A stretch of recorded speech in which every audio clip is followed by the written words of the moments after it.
At last, nakuha na dyan ako akong kuha na mag-official dyan.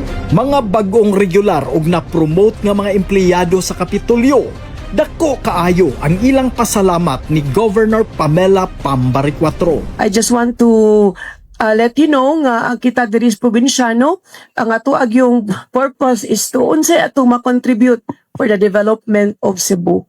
Mao na gid na. And also service with a smile. No matter how hard it is, how hard it is, but kibaw ko sa inyo ha. Lisod biya kaayo the job that you have ba. But you're smiling not for them but for yourself. Atubangan ni Governor Pambariccuatro, nanumpa ang kapin 70 ka mga bagong regular o promoted nga empleyado sa Kapitolyo. Si Josephine Abis sa Cebu Provincial Disaster Risk Reduction and Management Office, dako kaayo ang iyang pasalamat ni Governor Pambariccuatro. Sa 12 niya katuig sa serbisyo, karon lang siya na-promote sa trabaho.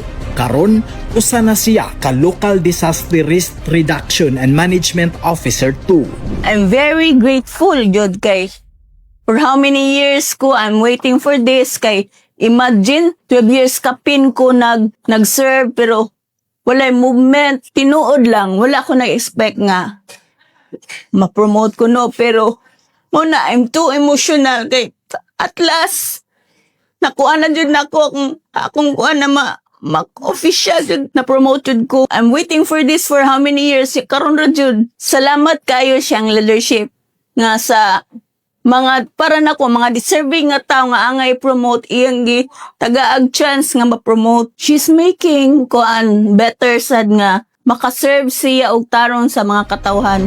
Si Governor Pambariccuatro nagdasig sa mga bagong regular o promoted nga empleyado sa Kapitolyo sa tinud-anay nga pagserbisyo sa katawhan. Ang gobernador sa kanunay nagpahinumdom sa mga empleyado sa pagpangalagad nga adunay gugma ug pagkamatinud-anon.